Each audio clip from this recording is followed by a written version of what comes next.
안녕하십니까. 한국환경공단 전북환경본부 환경안전진단처 화학시설 검사 일부 김대성입니다. 저는 화관법 이해와 유해화학물질 취급시설 관리에 대해서 말씀드리도록 하겠습니다. 순서는 다음과 같습니다. 첫 번째, 화학사고 유형 분석. 두 번째, 화학물질관리법 개요. 세 번째, 화학물질관리법 취급시설 관리 개요. 네 번째, 취급시설 검사 및 안전진단 구분. 다섯 번째, 취급시설 검사 절차. 여섯 번째, 취급시설 고시 개정 주요 내용 순으로 말씀드리도록 하겠습니다. 첫 번째, 화학사고 유형 분석입니다. 지난 2014년 1월 8일부터 2021년 3월 23일까지 화학물질 사고 현황입니다. 전체적으로 좌측에 보시는 도표에 보시면 경기도 167건, 경상북도 68건, 울산광역시 51건, 충청남도 47건, 전라남도 42건 순으로 화학사고가 발생하였습니다. 전체 지역 사고 원인 및 사고 형태의 집계 현황입니다. 사고 원인으로는 안전기준 미준수 230건, 시설 결함 238건, 운송 차량 123건, 자연재해 8건 순이고, 사고 형태로는 누출 473건, 화재 40건, 폭발 48건, 기타 38건 순이었습니다. 자료 출처는 화학물질안전원 화학물질 종합정보시스템을 참고하시면 되겠습니다. 다음 화학사고 유형 분석입니다. 유형별 화학사고 주요 원인 및 개선 대책에 대해서 말씀드리도록 하겠습니다. 화학사고 주요 유형으로는 시설관리 미흡, 작업자 부주의, 운송차량 사고, 이 큰 세 개의 카테고리로 나눌 수 있고, 시설관리 미흡 부분에서는 노후화된 설비의 부식, 균열, 점검 및 유지관리 소홀, 취급시설 기준 미흡이 있겠습니다.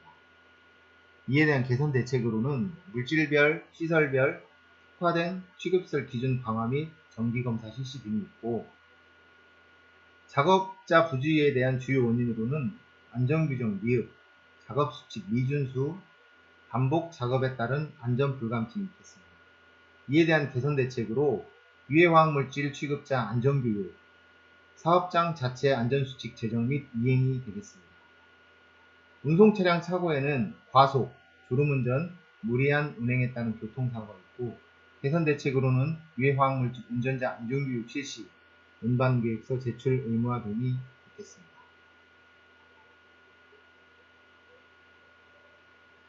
다음 화학물질관리법 개요에 대해서 간략히 말씀드리도록 하겠습니다.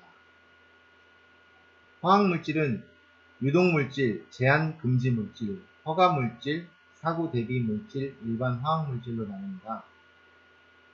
여기서 취급시설 관련해서는 설치 이전에 화학사고 예방관리 계획서를 제출하셔야 되고요. 설치 이후 설치검사, 정기검사, 수시검사, 자체점검, 안전진단 등의 의무를 이행하시면 되겠습니다.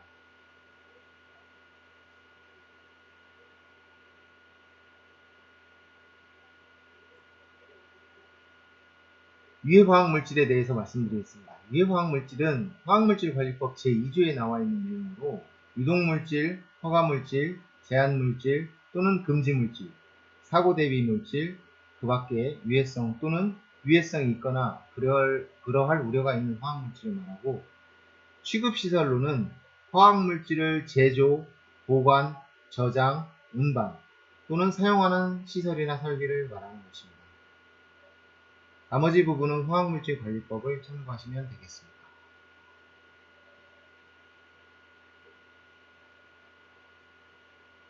다음 시설 설치 관련해서 말씀드리도록 하겠습니다.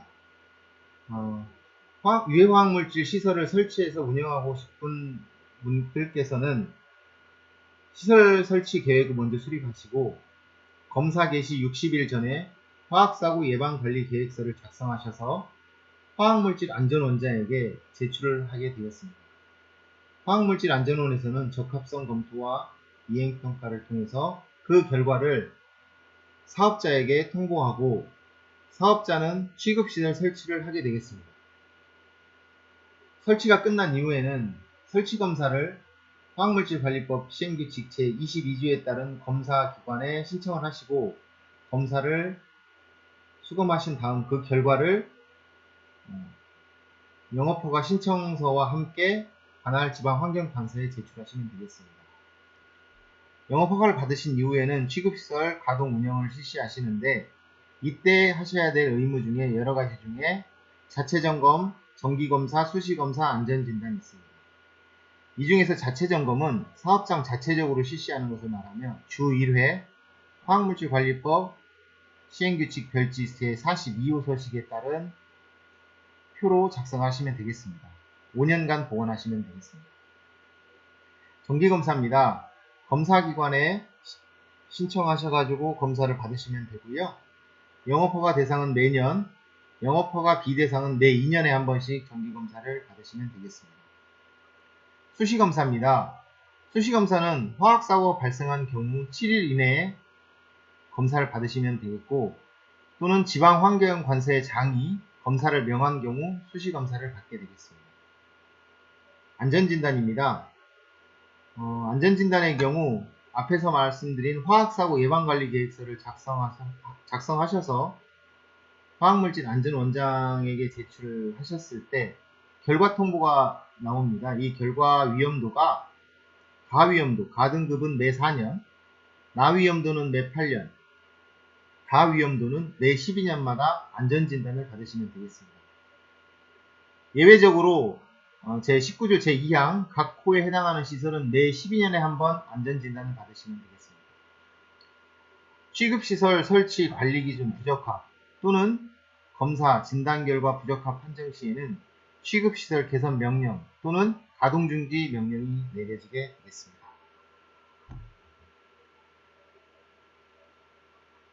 그러면 이전 법인 유해화학물질관리법하고 현재 시행되고 있는 화학물질관리법에 대해서 간략히 비교 설명해 드리도록 하겠습니다.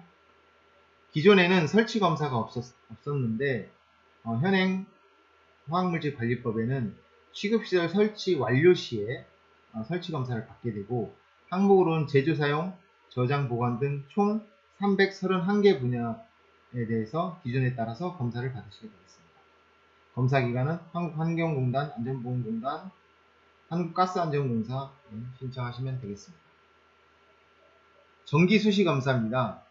이전에는 연 1회 연간 5,000톤 이상, 제조 사용은 200톤 이상, 연간 5,000톤 이상 제조 사용하시거나 200톤 이상 저장 보관하실 경우에 시도지사의 검사를 받으셨는데 현행 화학물질관리법은 영업허가 대상은 매년 1회, 영업허가 비대상은 2년에 1회 검사를 받으시게 되겠습니다.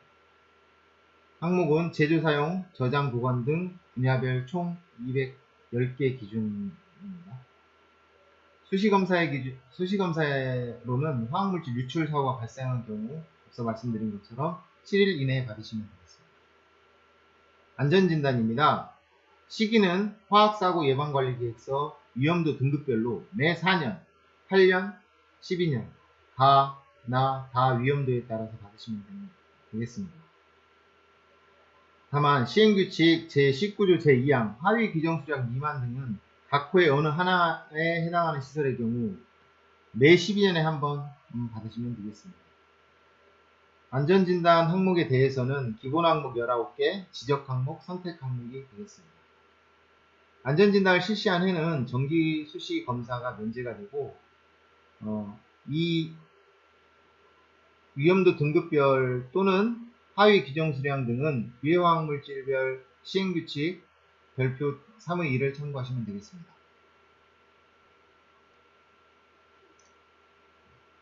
화학물질관리법 취급시설 관리 계획에 대해서 말씀드리도록 하겠습니다. 기존에는 화학물질관리법 시행규칙 별표 5에 나와있는 제조사용시설, 실내 저장 보관시설, 실외 저장 보관시설, 지하 저장 보관시설, 차량 운반시설, 배관 이송시설 이렇게 6가지에서 현재는 제조사용시설, 실내 저장시설과 실내 보관시설, 실외 저장시설과 실외 보관시설, 지하 저장시설, 차량 운송시설, 차량 운반시설, 사회배관 이송시설 이렇게 해서 총 9개 기준으로 확대가 되었습니다.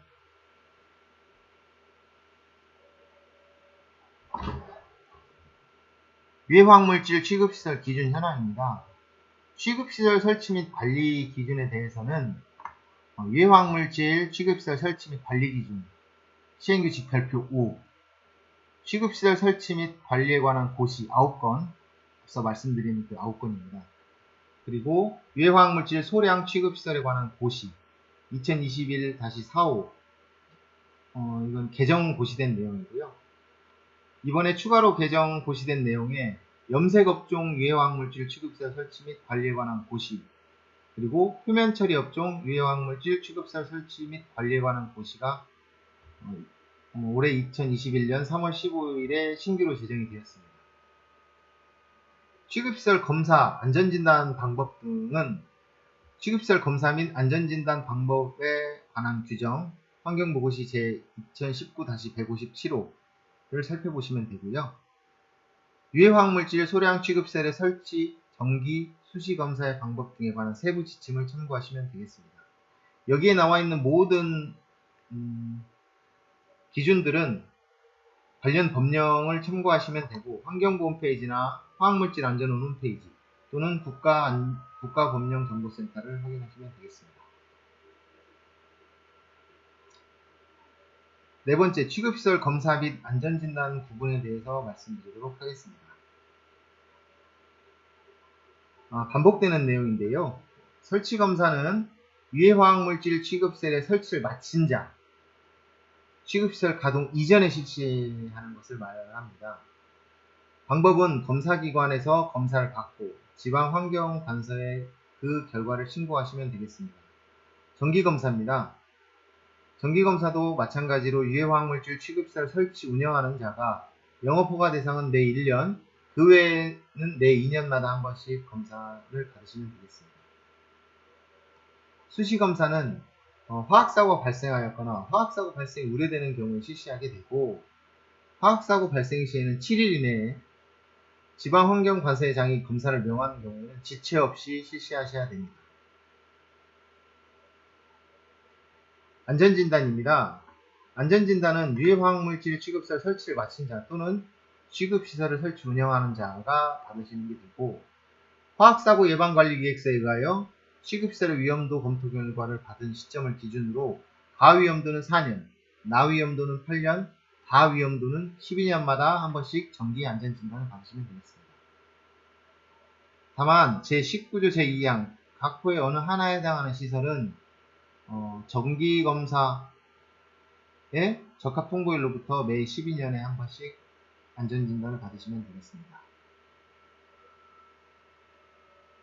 여기서 말하는 제19조 화학사고 예방관리계획서의 작성 제출에서 19조는 이렇습니다. 별표 1 제5호 라목 단서에 해당하는 방법으로 유해화학물질을 운반 보관하는 경우 별표 3의 2에 따른 유해화학물질별 수량 기준의 하위 규정 수량 미만의 유해화학물질을 취급하는 사업장 내 취급시설 그 다음에 운반시설, 군사법에 따른 군사시설, 의료법, 항만법, 철도산업발전기본법, 농약관리법, 기타 등등의 고시하는 시설은 매 12년에 한 번씩 정기 안전진단을 받으시면 되겠습니다. 다섯 번째, 취급시설 검사 및 안전진단 절차입니다.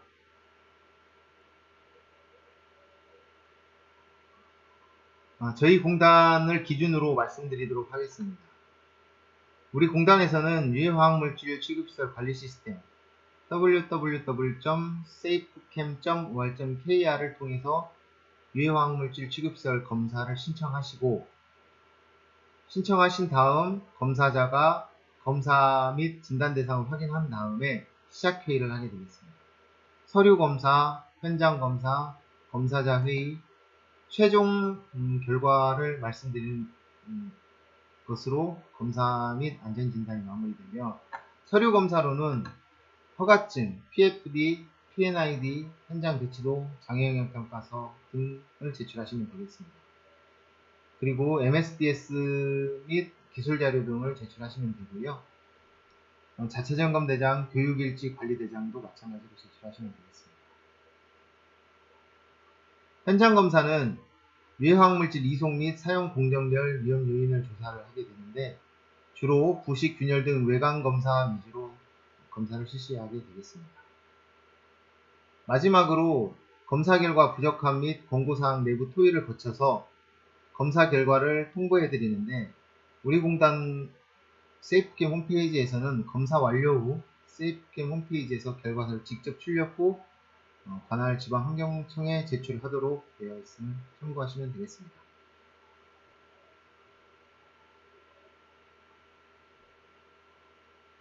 마지막으로 취급시설 고시 개정 주요 내용입니다. 취급시설 고시 개정 주요 내용을 살펴보면 가장 최근에 개정된 고시 내용입니다. 기존 취급시설에 대한 추가 안전관리 방안 적용 범위 확대가 총 4건인데요. 첫 번째로 살펴보면 신규 지정 유해화학물질입니다. 개정 취지는 16년부터 추가 지정된 신규 물질 257종의 기준 적용 방안 마련입니다. 기존에는 2년 이내 장애영역 평가서 및 영업 허가를 완료하고 4년 이내 취급시설 기준 준수를 목표로 했었는데 개정안에서는 2014년 12월 31일 이전 시설과 동일 수준으로 방류벽, 배관 비파괴, 내압 등 안전관리 방안 19개 항목을 적용하였습니다. 두 번째로 안전관리 방안 외에 안전성 평가를 적용하여 설치 및 관리 기준을 보완하였습니다. 두 번째, 기존 시설 판단 기준입니다. 개정 취지는 시설의 교체, 변경, 취급하는 물질 변경에 따라 기준 적용 방안 마련인데요. 기존에는 부속 설비 변경, 설비 교체, 취급 물질 변경 시 취급시설 기준 준수였는데 개정안에는 부속 설비를 변경하는 경우 기존 시설보다 용량은 커지지 않으면서 그 외 시설 규격, 재질, 설계 압력 등은 기존과 같거나 상향되는 경우 유해화학물질 변경 시 동일한 기술 기준 및 세부 기준이 적용되는 경우에는 기존 시설로 판단하게 되었습니다. 여기서 추가 안전관리 방안이라는 것은 화학물질관리법 시설 기준을 적용하고 싶어도 물리적인 공간이 부족하거나 기준 준수를 위해 현장 작업 시 오히려 사고 위험 우려가 있는 방류벽 위협거리 등 19개 기준에 대해서 대체 인정 방안을 마련하는 것으로 지난 2019년 9월 2일 시행되었습니다.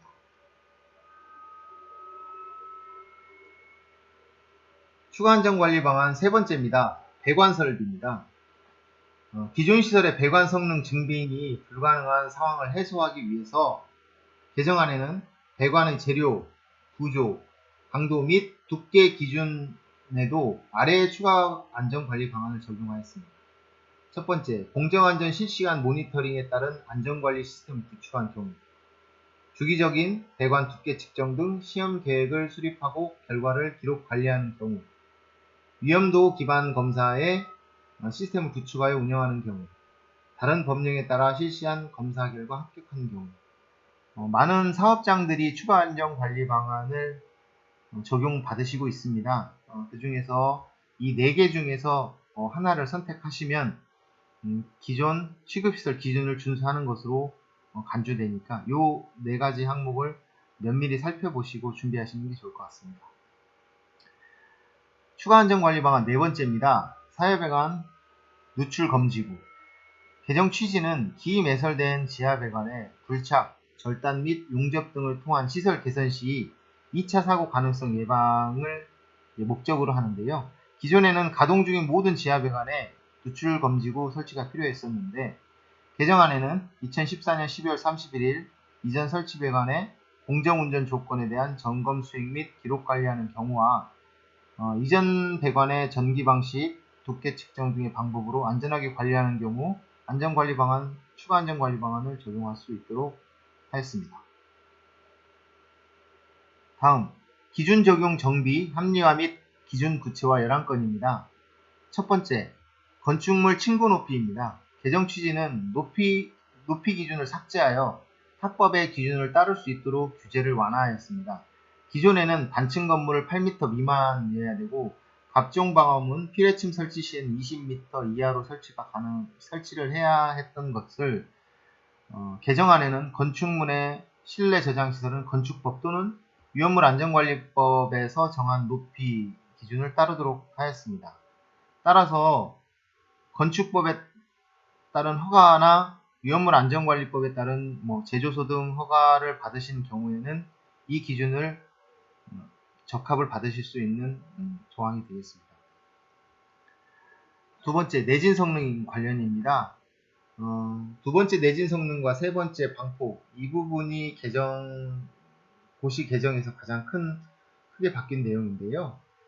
내진 성능에 대한 개정 취지는 건축법, 지진화산재해대책법에서 다루는 규정을 삭제하여 중복 규제를 해소하였습니다. 기존에는 제조사용시설 및 실내외 저장시설의 내진 성능이 확보가 필요했었는데 개정안에서는 삭제가 됐고요. 방폭도 산업안전보건법, 위험물안전관리법에서 다루는 규정을 삭제하여 중복 규제를 해소하였습니다. 기존의 실내외 저장시설, 실내 보관시설에 인화성 물질을 사용할 인발산, 인화성, 자연발화성, 폭발성 물질 등을 사용할 경우에는 방폭전기 기계 기구에 대한 설치가 필요했었는데 개정안에는 이 내용이 삭제되었습니다. 다음, 검지 경보 설비입니다. 개정 취지는 액체나 기체 상태의 유해 화학물질에 적용할 수 있도록 개정하였습니다. 화학물질관리법 시행규칙 별표 5와 일치화시킨 내용인데요. 기존에는 모든 유해 화학물질, 고체상을 포함하였습니다. 고체상 유해 화학물질도 검지 경보 설비 기준 준수를 했어야 되는데 개정안에는 액체나 기체 상태의 유해 화학물질은 누출, 폭발 또는 화재를 미리 감지하기 위하여 검지 경보를 설치해야 하는 것으로 규정되었습니다. 이에 따라서 검출부 설치 위치도 구체화되어 있는데요. 개정 취지는 검출부 설치 위치 구체화로 완전한 고시 제2017-10호 문구를 각 시설별 고시로 이동하였습니다. 기존에는 검지 및 경보 설비의 검출부 설치 위치는 취급시설 주의 상황, 시설 높이 등의 조건에 따라 적절한 높이로 한다라고 되어 있었는데요. 개정안에서는 좀 더 구체화 시켰습니다. 검지 및 경보 설비의 검출부 설치 위치는 주의 상황, 시설 높이 등의 조건에 따라 다음 2-1부터 2-4와 같다라고 되어 있는데요. 압축기, 밸브, 반응기 및 배관 연결 부위 등 사고 우려가 있는 부속 설비 주변 지역, 저장용기, 펌프 등 균열 또는 파열 우려가 있는 주요 설비, 고온, 고압 등으로 인한 운전 이상의 우려가 있는 주요 설비, 그 밖에 설비의 이상 운전으로 인해 사고의 위험성이 높은 주요 설비에 대해서 검출부를 설치하라고 개정안에 담았습니다. 여섯 번째, 안전밸브 용어입니다. 개정 취지는 조항의 용어와 본문의 표현 일치인데요. 안전밸브 또는 파열판을 안전밸브 또는 파열판 등으로 규정하였습니다. 일곱 번째, 안전밸브 배출 물질입니다. 개정 취지는 배출 물질이 처리 설비를 거치지 않고 외부로 직접 배출될 수 있도록 예외 조항을 마련했는데요. 기존에는 안전밸브 등으로부터 배출되는 가스를 안전한 장소로 유도하여서 처리하도록 하였는데 이럴 경우 위험성이 증대될 우려가 있다고 해서 개정안에는 공정 특성상 배출되는 유해 화학물질을 처리할 수 없으며 처리 공정 설치로 인하여 위험성이 증대될 우려가 있는 경우는 예외를 마련하였습니다. 이때는 증빙 자료를 제시를 하셔야 되겠죠. 여덟 번째입니다. 정전기 제거 설비 및 피뢰침. 개정 취지는 위험물 안전관리법 대상이 아닌 경우 면제될 수 있도록 규제를 완화했는데요. 기존에는 인화성, 산화성, 자연발화성 유해화학물질 취급세를 설치하던 것을 위험물 안전관리법 대상이 아닌 유해화학물질은 정전기 제거 설비, 피뢰침 설치를 면제할 수 있도록 조항을 추가했습니다. 아홉 번째입니다. 방지턱, 트렌치의 집수조의 용량. 개정 취지로는 칸막이로 구획된 운송 차량의 경우 용량 적용 기준 완화를 했는데요. 기존에는 운송차량 탱크 용량이 4분의 1, 약 6톤, 25톤 기준으로 약 6톤 정도 이상을 수용할 수 있는 확산 방지시설 설치해야 됐던 것을 개정안에는 칸막이로 구획된 운송 차량을 사용하는 경우 방지턱, 트렌치 및 집수조의 용량은 구획된 부분 용량 중 가장 큰 부분 용량이 4분의 1, 약 1000리터가 되겠죠. 이상으로 적용하는 것으로 바꿨습니다. 10번째, 배관 내압 시험입니다. 예외 인정 조항 중 배관의 일부를 교체하는 경우에 기준을 구체화했는데요. 기존에는 이음관으로 그 관의 용접부가 방사선 투과 시험에 합격한 경우 내압 시험 예외를 인정한 것을 개정안에서는 내압 시험 대상의 배관의 일부분을 신규 설치 보수 작업 등의 이유로 용접 시 해당 배관 용접부의 100% 비파괴 시험, 방사선 투과 RT 그리고 PAUT에 합격한 경우는 인정하는 것으로 되었습니다. 다음 11번째 내화 기준입니다. 산업안전보건 기준에 관한 규칙 제270조 제1항 적용 대상을 구체화했는데요. 여기서 개정 취지는 개정안은 산업안전보건 기준에 관한 규칙 제270조 제1항에 따라 적합한 경우를 인화성 물질을 사용하는 경우로 한정하여서 현장 혼선을 해소하였습니다. 다음 기술 세부 기준 조항 조정 및 용어 정비가 4건입니다. 첫 번째, 비금속 배관 부분에서 개정 취지로는 본문과 조항으로 섞여 있던 부분을 조정, 세부 기준의 우선순위를 조정하였는데요. 기존에는 자외선에 직접 노출되지 않거나 지하에 매설한 경우 비금속 배관이 사용 가능했는데요. 개정안에는 세부 기준의 우선순위를 조정하고 배관을 지하에 매설한 경우를 한정하여 비금속성 재료를 사용할 수 있도록 한 규정을 공정의 특성에 따라 사용할 수 있도록 폭넓게 인정함으로써 규제가 완화되었습니다. 다음 배관 비파괴 부분입니다. 기존에는 비파괴 시험 대상은 모든 유해화학물질이고 비파괴 시험 방법 대상은 유해화학물질 중 급성, 독성 구분 1부터 3까지였는데 개정안에는 세부 기준은 기술 기준에서 정한 물질을 적용하고 있으므로 세부 기준 시험 방법 대상 유해화학물질 급성, 독성 물질 구분 1부터 3 부분을 삭제하였습니다. 그리고 시설 가동 전 설치 검사를 실시를 시설 가동 전 용접부 검사를 실시로 문구를 조정하였습니다. 세 번째입니다. 접지저항치인데요. 이것은 접지저항피를 접지저항치로 단순 용어를 수정한 내용입니다. 네 번째, 주의포스는 개정 취지는 주의포스 기준을 안전원고시 제2017-19에서 유해화학물질 차량 운송시설 설치 및 관리에 관한 고시로 이동하였습니다. 참고자료입니다. 유해화학물질 취급시설의 설치, 정기, 수시 검사 및 안전진단의 방법 등에 관한 규정 일부 개정 고시안이 행정예고가 됐는데요. 지난 4월 14일부터 5월 4일까지 공부를 진행하였습니다. 현재 진행되고 있는 환경부 고시 제2019-157호가 지금 개정된다는 내용인데요. 여기에는 그간의 화학물질관리법 하위법령 개정사항이 반영됐고 검사 및 안전진단의 신청 방법 절차 등을 구체화하는 등 현행 제도를 개선 보완하는 것으로 하였습니다. 그리고 장애영향평가서 명칭을 화학사고 예방관리계획서로 변경하고 안전진단의 시행 근거를 법 제24조 제4항에서 제5항으로 변경하는 내용이었습니다. 이 내용은 2021년 올해 내에 시행이 될 것으로 생각됩니다.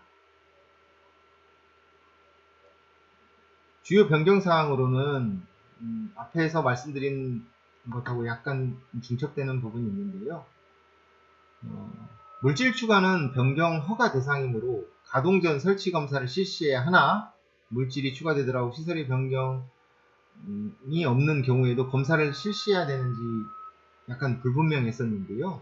이 부분을 물질이 추가되더라도 시설 변경이 없는 경우에는 설치 검사를 실시 안 하는 것으로 했습니다. 단 물리적 위험성이 변경될 경우에는 설치 검사를 실시하는데요. 예를 들어서 가성소다를 사용하는 사업장에서 가성소다는 부식성 물질인데 또 다른 부식성 물질인 수산화칼륨을 추가하더라도 설치 검사를 실시하지 않습니다. 다만 부식성 물질을 사용하는데 톨루엔 등 인화성 물질이 추가되는 경우에는 물리적 위험성이 변경되는 경우가 해당하기 때문에 설치 검사를 실시하고 시설을 운영하셔야 되겠습니다. 설치 검사 두 번째입니다. 허가 면제자의 시설 변경 사항은 차기 정기 검사 시 설치 검사를 받도록 되어 있는데, 정기 검사가 면제된 연구실에서 시설 변경이 있는 경우에는 설치 검사 시점이 불명하였습니다. 이 부분을 연구실 등도 허가 면제자와 동일하게 변경 사항은 차기 정기 검사, 연암법에 따른 정기 검사 시까지 설치 검사를 받도록 명확하였습니다. 검사 신청일 관련해서는 한 사업장에 다수 시설이 있어 시설별로 검사 신청 기준이 다른 경우에는 통합하여 검사 받을 수 있는지 불분명했었는데, 개정안에는 가장 앞선 기준일로 통합하여 검사가 가능함을 명확화하였습니다.